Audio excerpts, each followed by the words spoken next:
Hey, well, good morning, good afternoon, good evening, whatever the case may be, and welcome to the bi-weekly edition of Dr. C's Corner. I couldn't think of a better title. If you have one, let me know. Kind of cheesy, as are my broadcast capabilities, because I tell you, I don't have the right lighting or anything. But does it really matter? No. Anyway, long story short, this is Dr. Jeff Zarnick. I am the Associate Dean of the Department of Criminal Justice in Social Sciences here at Southern New Hampshire University Global. Glad to be of service to all of you, and thank you for those who have subscribed and have responded. Got some really good positive responses to the various messaging that I've been giving out ever since the pandemic started, etc. But I hope all is well, and on behalf of your incredible criminal justice faculty, etc., and your amazing advisors, welcome to the June 29 edition. Let's talk about reading. I probably talked about it before, but you know what? There's a lot that goes on that a lot of people aren't not aware of when we talk about screen reading, which is predominantly what we're all doing now, right? The days of the books, you've got to wonder if they're, well, I know they're not gone, but you're in the online learning arena and it's all screen. So what does that mean?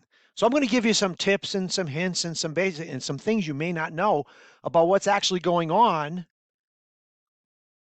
when you're reading on a screen versus a physical book or whatnot. So what are the differences between reading an email, a blog, or other forms of online material and reading an actual blog, such as a textbook or a novel? Well, according to Marianne Wolf, Dr. Marianne Wolf, a cognitive neuroscientist at Tufts University and an expert on the science of the brain and reading. And she said in 2013, US adults spent 5 or more hours per day online. That's probably increased. So, reading that much online material has caused our brains to adapt. So, rather than read almost every word, we now scroll, we skim, we scan, and we jump around the material looking for keywords or phrases that mean something to us. The words we search for are based upon our personal preferences or professions and can result in ta-da, misinterpretations. Has that happened to all of us? Yes, it has. And I've caught myself many times forgetting to read a complete email because I thought I got the meaning of it after skimming a few words or phrases, right? And I learned the hard way how to be sure to take the time to read slowly, read through the whole message. The danger of this is that we have a tendency to do that while we're trying to process information reading a novel or a textbook. Okay, so let's continue on with this. Get this to work right. That would be great. Okay, so what can we do? Well, we can't roll the clock back. It's over, right?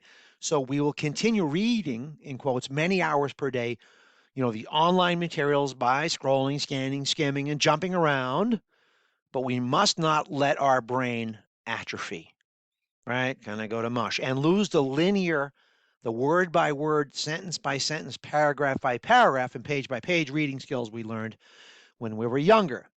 Like any other skill we want to retain, we must set our minds on a goal, be determined and motivated. Hard to do, I know it is. Easier to say. But you've got to be determined and motivated, and you've got to practice reading for comprehension or experience to avoid the loss of a really critically important skill. When you think about that in criminal justice, we live and die on the written word. No matter what activities or actions we take, video is one thing, but we have to report on it. We have to be very clear.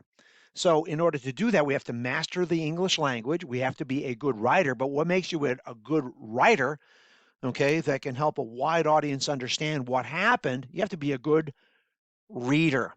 So, when you're reading a textbook, you have to slow down and read to understand the meaning. It takes perseverance and concentration, but it gets easier with practice and the outcomes are rewarding. So, with that said, this will be part one of our little reading call it an excursion, right? An introduction, but just to kind of heighten your awareness. So you don't beat yourself up if you happen to miss something, right? I know we say, you know what? I thought that I had read the whole rubric. I thought I understood everything, but you didn't realize what was really going on with your reading online through a screen.